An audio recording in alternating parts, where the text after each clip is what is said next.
હાલો હાલો એ મિત્રો શાંતિ જાળવો એ એનો જે કઈ ભાષણનો વળાંક હતો પણ એમ છતાંય અધૂરા ભાષણે આપણે જે એનો મુદ્દો ઉઠાવ્યો છે જિગ્નેશભાઈ આપણી વચ્ચે માફી માંગવા તૈયાર છે આપણે એક જ સમાજના છીએ અને આપણે આ હોબાળો કરવા ના જોઈએ આપણે આ હોબાળો ના કરવો જોઈએ આપણો કાર્યક્રમ સંપૂર્ણપણે આપણે પૂરો કરીએ અને આપણે માર્ટિન મેકવાનને સાંભળવાના છે અરે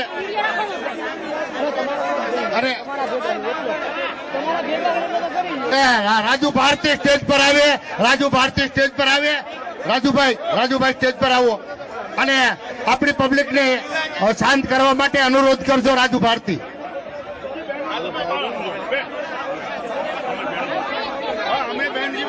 હાલો હાલો રાજુ ભારતી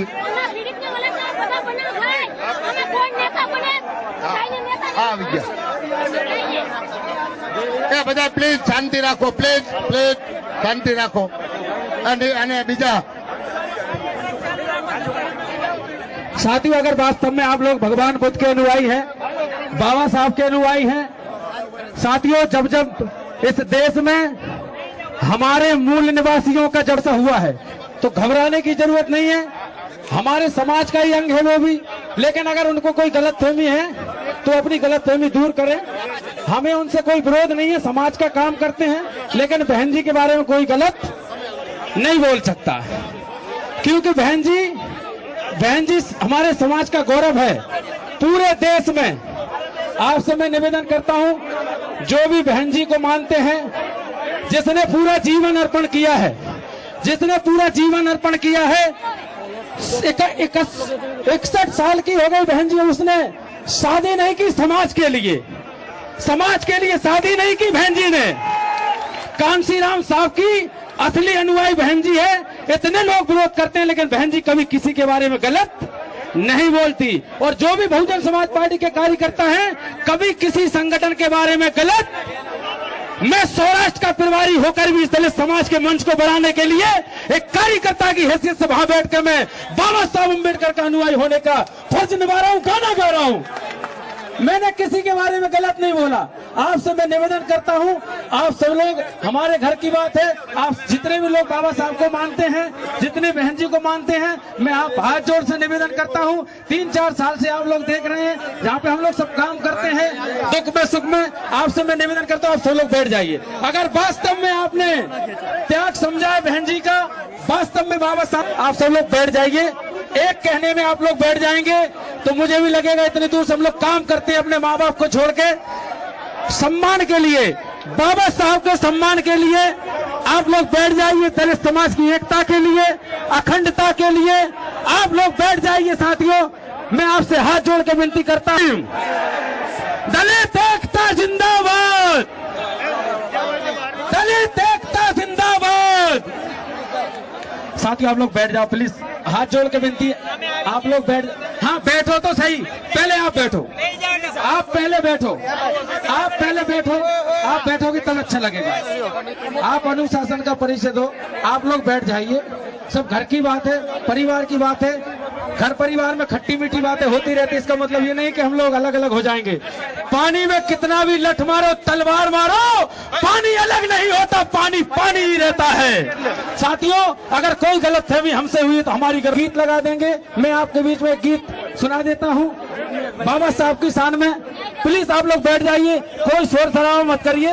एक गीत मैं आपके सामने सुनाना चाहता हूं। मेरी 33 साल की एज है, इस समाज के लिए हम जिस तरह से हमारे कर्मचारी, हमारे समाज के जो आगेबान हैं, उन्होंने जो मंच लगाया है साथियों, उस मंच की शोभा को बढ़ा के रखें। इसीलिए क्योंकि इस मंच पे धर्म है आपके पास, तो बिल्कुल शांत रहिए।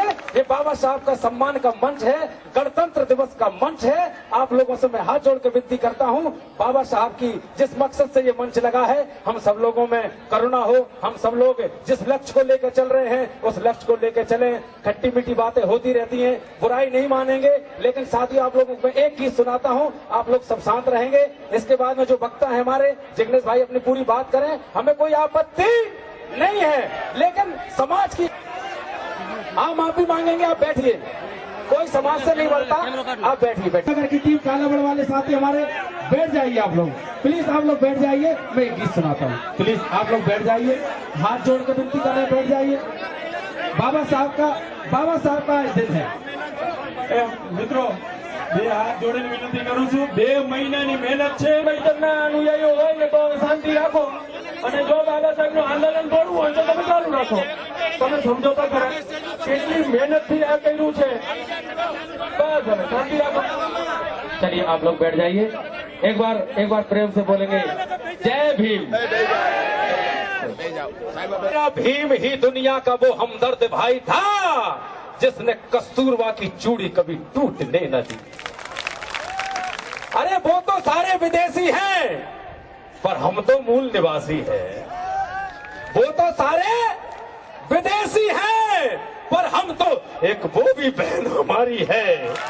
भूल न जाना मेरे भाइयों, एक वो भी बहन हमारी है। राकेश भाई लगा दीजिए। का बेटा भीमाई का लाला, तोप ना बंदूक ना चलाया भाला, तोप ना बंदूक ना चलाया भाला, ना चलाया भाला। अरे कलम से कमाल तूने कर डाला, सदियों की गुलामी को कुचल डाला। राम जी का बेटा भीमाई का लाला। इसका म्यूजिक बढ़ा दीजिए भैया थोड़ा।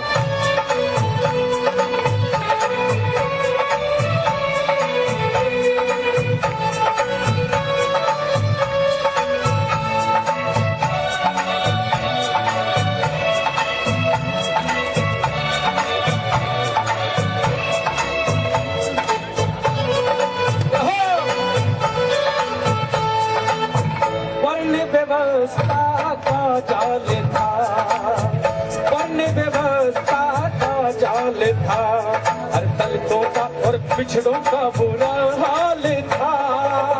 मूल निवासी इस देश का, थाली यहाँ है वो भी खाली है, थाली यहाँ है निवाला वहाँ है, और सियासत की संसद अब ससुराल बन गई है। जीजा जहाँ है साला वहाँ है। जय भीम। આજ કે છે કાર્યક્રમ કે તો સાવ શાંતિથી સાંભળો, અને તમને બધાને ખબર છે કે મૂવમેન્ટ કેટલી બધી મુશ્કેલીથી આપણે ઊભી કરી છે. આપણે જો આપણી આબરૂની લીલામી કરીએ તો પછી આપણે કોની પાસે અપેક્ષા રાખવાની? એટલે માર્ટિનભાઈને વિનંતી કરું કે તેઓ અધ્યક્ષે ઉદ્બોધન કરે.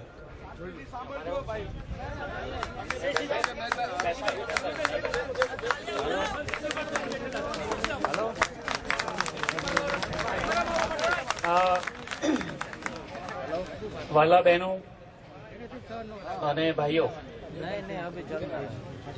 અત્યારે બરાબર સાંજના 4:30 વાગ્યા છે, અને બરાબર 4:30 વાગે 31 વર્ષ પહેલા મારા 4 સાથોની લાશની હું દફન વિધિ કરતો હતો. મારો જે નજીકનો સાથી હતો પોચાભાઈ, એના શરીરમાંથી 99 ગોળીઓ નીકળી હતી. મેં જરાની લાશ ઉચકી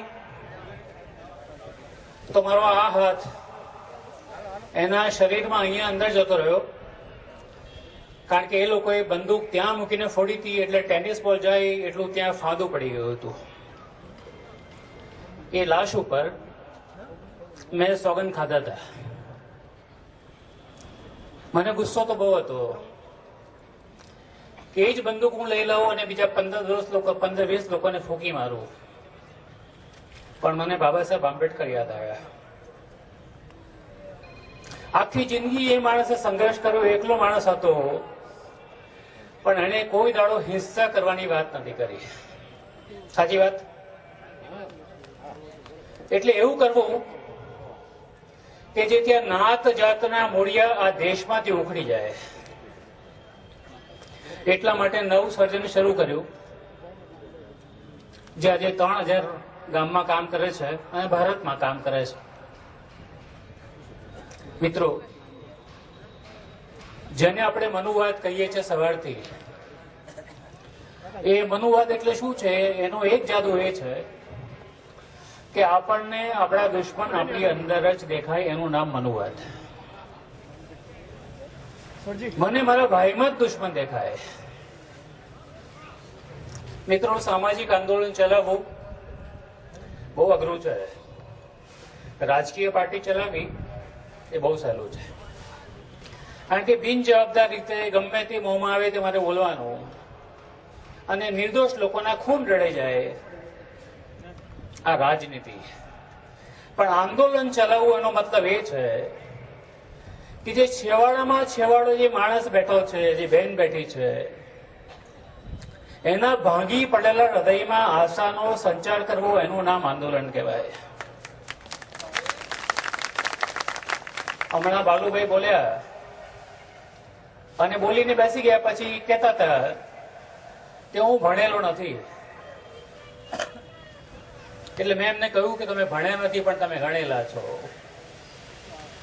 આજ 26મી જાન્યુઆરીના રોજ ગોરાણા ગામમાં તે વખતના મુખ્યમંત્રી અમરસિંહ ચૌધરી સવારે આવી ગયા, ધ્વજ ફરકાયા વગર, કારણ કે લાશો ત્યાં પડેલી હતી. અને લોકોને કહ્યું કે તમારે શું જોઈએ છે?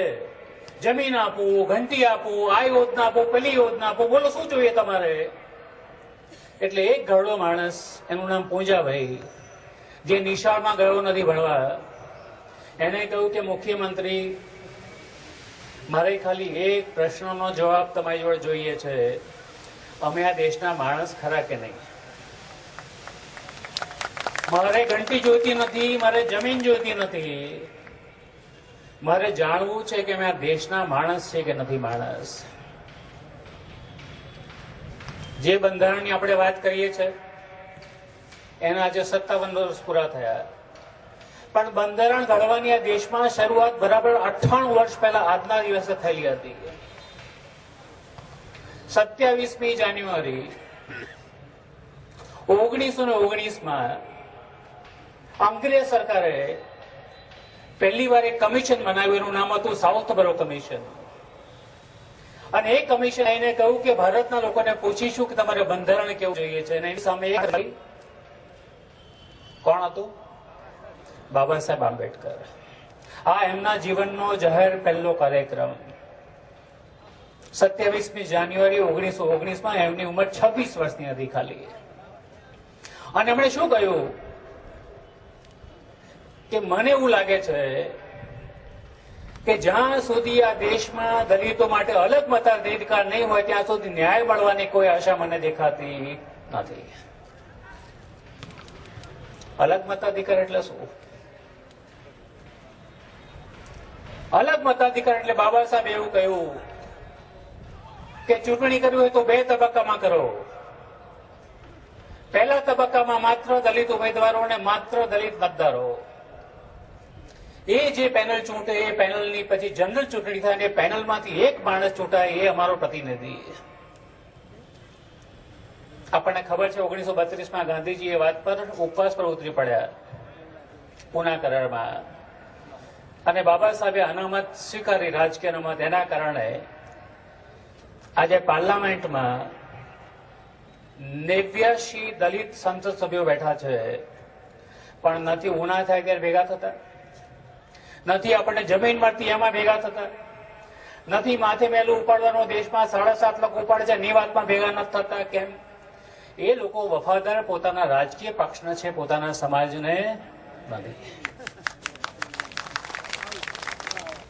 મિત્રો, આ પ્રશ્ન ફરી આપણી સામે આજે આવીને ઉભો છે કે આપણે જોઈએ છે શું? સબસિડી જોઈએ છે અને યોજના જોઈએ છે કે મારે જોઈએ છે કે દેશમાં સમાનતાનો અધિકારી, હું નાગરિક છું તો મને સમાન અધિકારો મળવા જોઈએ, એ મારી માંગણી છે. કે કેમ? 1919 શરૂ થયું, 1930માં બીજું કમિશન આવ્યું, સાયમન કમિશન. ગાંધીજીને કોંગ્રેસે વિરોધ કર્યો કે સાયમન કમિશન આગળ કોઈ નહીં જાય, કારણ કે ભારતનો એમાં પ્રતિનિધિ નથી. એક બાબા સાહેબ આંબેડકર ગયા ત્યાં આગળ, આખા દેશની વિરુદ્ધમાં થઈને ગયા. કેમ? ભાઈ, બધા સમાજો જાગૃત છે, મારો સમાજ જાગૃત નથી, મારા સમાજની મારે અધિકારની વાત કરવી છે. એટલે આખા દેશે બાબા સાહેબ આંબેડકરને ગાળો બોલી અને એક શબ્દ કહ્યો કે તમે રાષ્ટ્રદ્રોહી છો. તમે દેશદ્રોહી છો, તમે ટ્રેટર છો, you are a ટ્રેટર. Baba Saheb કહ્યું તમારે જે કહેવું કહો, હું મારા અંતઃકરણ પ્રમાણે મને મનમાં આવે છે એ જ કરીશ. એ પછી લોધિયન કમિશન આવી ગયું. પહેલી રાઉન્ડ ટેબલ કોન્ફરન્સ લંડનમાં થઈ, બીજી થઈ ને ત્રીજી થઈ. છેલ્લે બંધારણ સભા ઘડવાનું આપણે આઝાદ થઈ ગયા. બંધારણ કોણ ઘડે? કાયદો એવો હતો કે જે લોકો બંધારણ સભામાં ચૂંટાય છે એટલે કોંગ્રેસે આયોજન કે ડોક્ટર આંબેડકર ચૂંટા જોઈએ. આપણે કોઈ ભાજપ તો ખુશ ન થશો, કારણ કે ત્યારે ભાજપ નતું, એ હોતો એ કઈ કોંગ્રેસ હતી અને હિન્દુ મહાસભા હતી. એટલે બાબા સાહેબ એક સામાન્ય ઉમેદવાર, જે ક્રિકેટર માટે લખ્યું હતું પી બાલુ, બાબા સાહેબ એટલે એક દલિત હતા અને બાબા સાહેબ બધા બહુ લોકો, ઓછા લોકોને ખબર છે કે જેમ ભારત દેશ આઝાદ થયો અને એના પહેલા કાયદા બાબા સાહેબ આંબેડકર હતા, એમ પાકિસ્તાનના પહેલા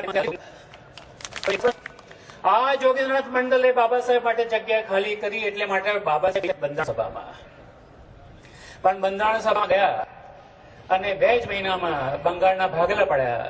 ભારત પાકિસ્તાનના ભાગલા પડ્યા આપણને ખબર છે. એટલે બંગાળનો ઈસ્ટ ભાગ છે એ પાકિસ્તાનમાં ગયો, એટલે જગ્યા ફરી ખાલી પડી ગઈ. બાબા સાહેબ ફરી ઘરે બેસી ગયા. કઈ રીતે બંધારણ સભામાં જવાનું? આ વખતે ગાંધીને યાદ કરું છું. મેં ગાંધી વિરુદ્ધ બહુ લખ્યું છે, તમારા ચોપડા વાંચો. બહુ લખ્યું છે મેં ગાંધી વિરુદ્ધમાં. પણ ગાંધીએ નહેરુ અને સરદાર પટેલ બેને કહ્યું કે આ દેશમાં કોઈ એક જ માણસ એવો હોય કે જેને બંધારણ શું છે અને કાયદો શું છે ખબર પડતી હોય તો ડોક્ટર આંબેડકર છે. એને બંધારણ સભામાં નહીં લઈને તમે ભારતનું સૌથી મોટું નુકસાન કરવાના છો. એટલા માટે કોંગ્રેસ નારાજ હતી. ત્યાં બીજી ખેર મુખ્યમંત્રી હતા, એમને સમજાવીને બાબા સાહેબની જગ્યા ખાલી કરાવી. બીજી ખેરે રાજીનામું આપ્યું અને એમાં બાબા સાહેબ આંબેડકર ચૂંટાયા અને ત્યાં રાજ્યસભામાં આવ્યા, બંધારણ સભામાં, અને બંધારણ સમિતિના અધ્યક્ષ બન્યા. બંધારણ કઈ રીતે બન્યું? 98 વર્ષનો એની પાછળ ઇતિહાસ છે. આપણા જેવા આપણા બાપ દાદાઓ જે ભણ્યા નતા, ગણ્યા નતા, એ શું કરતા હતા? જોઈ રહ્યા હતા. જેમ આકાશમાંથી ભર ઉનાળે વરસાદ પડવાની રાહ જોઈ, રાહ જોતા હતા કે ક્યારે બંધારણ થાય અને આ દેશમાં અમને બંધારણમાં અધિકાર મળે. એટલે બંધારણ તો છે, પણ બંધારણનો અમલ થતો નથી. કેમ નથી થતો? બાબા સાહેબે બંધારણના 3 સિદ્ધાંતો લખ્યા. એમાં પહેલો સિદ્ધાંત છે સમાનતા, રાઇટ ટુ ઇક્વાલિટી. ક્યાંથી આવ્યો? ઘણા લોકો કહે છે કે ફ્રેન્ચ રેવોલ્યુશનમાંથી એ શબ્દ આવ્યો, ઘણા કહ્યું કે અમેરિકાના બંધારણમાંથી આવ્યો છે. બાબા સાહેબે તો 68 દેશના બંધારણનો અભ્યાસ કરેલો હતો. પણ આ સમાનતાનો શબ્દ ગૌતમ બુદ્ધમાંથી બાબા સાહેબ લીધો હતો. ગૌતમ બુદ્ધે 3 શબ્દો આપ્યા, સમતા, પ્રજ્ઞા અને કરુણા. એમાંનો એક શબ્દ છે સમાનતા. કોઈ વિરોધ કર્યો હોય તો ગૌતમ બુદ્ધે કરેલો હતો. એટલે આપણે બાબા સાહેબ જયારે કહે છે બૌદ્ધમય બનો, ત્યારે એનો મતલબ એ નથી કે ગૌતમ બુદ્ધની મૂર્તિ મૂકીને આમ 3 વાર આમ કરો, એ નહીં, પણ બુદ્ધના વિચારો પોતાના જીવનમાં અમલ કરો. એનું નામ બૌદ્ધમય બન્યા કહેવાય. એટલે હું ગયો નાગપુરમાં, જ્યાં લોકો બૌદ્ધ ધર્મ સ્વીકાર કર્યો છે, પણ બૌદ્ધ ધર્મ ત્યાં બૌદ્ધ ધર્મનું પણ ભગવાન બુદ્ધનું પણ પૂતળું રાખે છે અને બાબામાં સાંઈ બાજુમાં સાંઈ બાબાનો ફોટો રાખે. આ બૌદ્ધમય ના કહેવાય. મેં મારા ભાષણની શરૂઆતમાં બહેનોને યાદ કર્યા. પહેલા કેમ? કાયદા મંત્રી તરીકે બાબા સાહેબે રાજીનામું આપ્યું. એ અત્યાચારના મુદ્દા પર નહીં, જમીનના મુદ્દા પર નહીં, અનામતના મુદ્દા પર નહીં, પણ આ દેશમાં બહેનોને પુરુષોના જેટલો સરખો અધિકાર મળવો જોઈએ એના પર રાજીનામું આપ્યું હતું, જેનું નામ હતું હિન્દુ કોડ બિલ. આજે આપણે આટલા બધા વક્તાઓ બોલ્યા, પણ આપણને એક પણ બહેન ના મળી કે જે અહીંયા ભાષણ કરવા આવે. 2017ની સાલમાં એક પણ મહિલા નહીં ત્યાં આગળ. આપણી શરમ છે આંદોલનની. સાચું ખોટું? એક બેન આપણામાં ઉભી, આપણે એને નામ બોલ્યા કે તમે બેન અહીં આવીને બોલો. બળાત્કાર કોના પર થાય છે? માથે મેલું કોણ ઉચકે છે ત્યાં ટોપલામાં ભરી ભરીને? જાજરૂ કોણ જાહેરમાં જઈને અંધારામાં બેસે છે? બહેનો બેસે છે. જ્યાં સુધી આ બહેનો સામાજિક આંદોલનની જવાબદારી નહીં લે ત્યાં સુધી આ આંદોલનમાં પ્રાણ નહીં પુરાય. હું પોતે માયાવતીની ક્યારેય મળ્યો નથી, ક્યારેય મળ્યો નથી. ઉત્તર પ્રદેશમાં બહુ ફરેલો છું, ગામડા ગામ ફરેલો હતો. હું એમની બે રીતે ઇજ્જત કરું છું. ઘણા મારે એમની સાથે મતભેદો છે, પણ બે રીતે હું એમની ઇજ્જત કરું છું. એક સ્ત્રી છે અને પહેલી દલિત મુખ્યમંત્રી આ દેશમાં બની. વૈચારિક મતભેદો છે, આપણે જાહેરમાં આપણે ચર્ચા કરી લેવી જોઈએ. ગોલાણા હત્યાકાંડ થયો એ પછી દરરોજના હજારો લોકો અહીંયા બોટાદ ને કાઠિયાવાડમાંથી પણ પુષ્કળ લોકો આવતા હતા. મારી ઉંમર પણ ત્યારે 25 જ વર્ષની હતી. એક વખતે બોટાદમાંથી લગભગ 4,000 યુવાનોનું ટોળું તલવારો લઈને આવ્યું. સભા કરીને કહ્યું કે હટી જાવ અહીંયાથી, ક્યાં છે દરબારોના ઘરો, આપણે એમને જેને કાપી નાખીએ. હું એકલો 2 હાથ ઉભો કરીને ત્યાં વચ્ચે આડા કરીને ઉભો રહ્યો હતો. જેને જવું હોય એ મારી લાશ પતી જજો, કારણ કે મારવાવાળા નથી, ખાલી એમની બહેનો, સ્ત્રીઓ અને નાના બાળકો ત્યાં છે.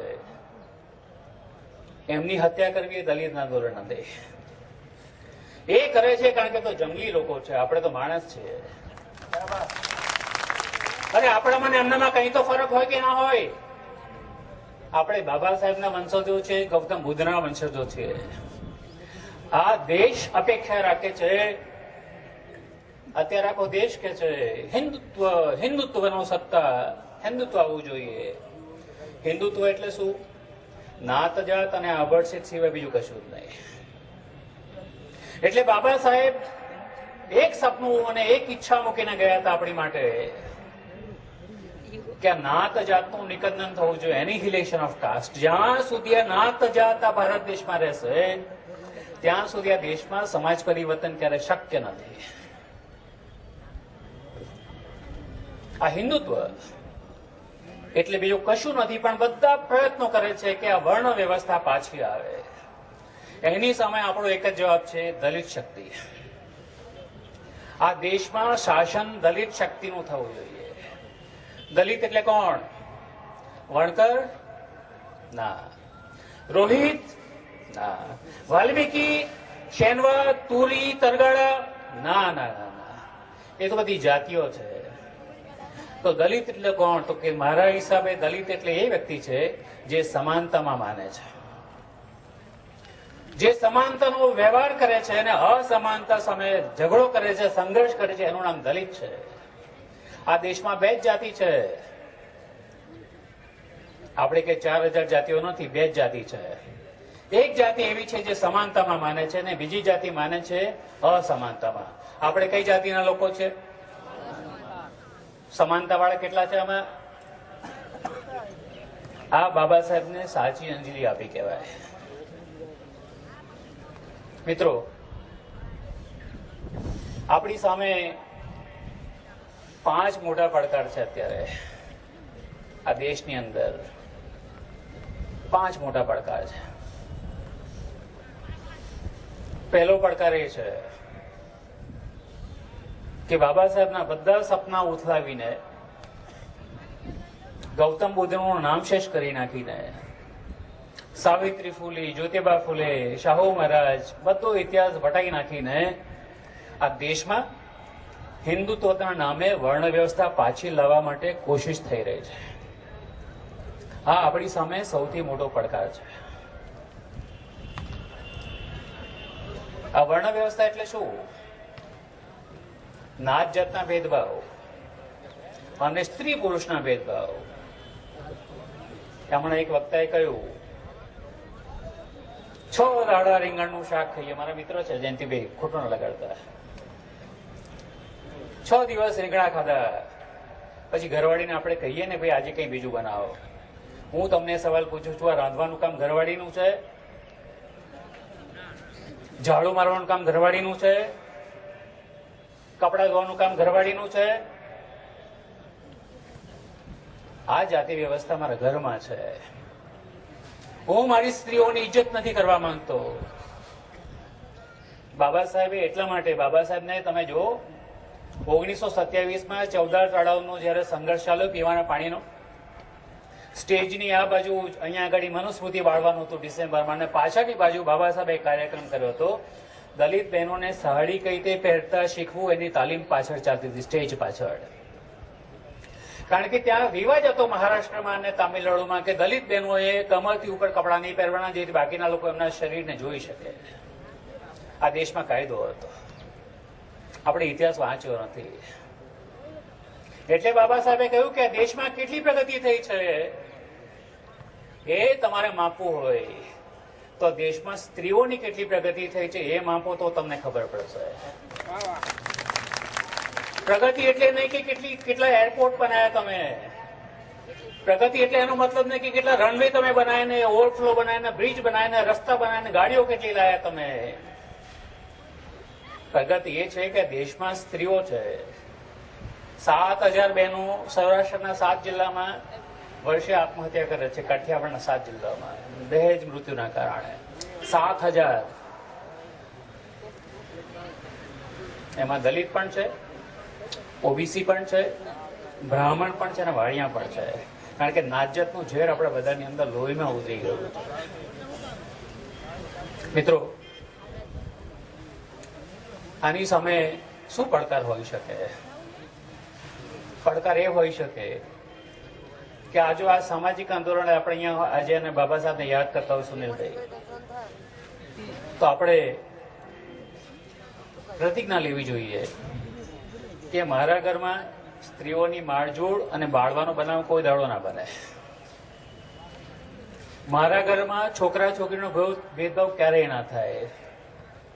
એ બાબા સાહેબને સાચી અંજલિ આપી કહેવાય. બીજો મોટો પડકાર શું છે? બાબા સાહેબે કહ્યું કે બંધારણમાં સમાનતા, પણ સમાનતા એટલે 3 પ્રકારની સમાનતા: આર્થિક, રાજકીય અને શૈક્ષણિક. આર્થિક, બધાને નોકરીની સમાન તક. અત્યારે શું થઈ ગયું છે?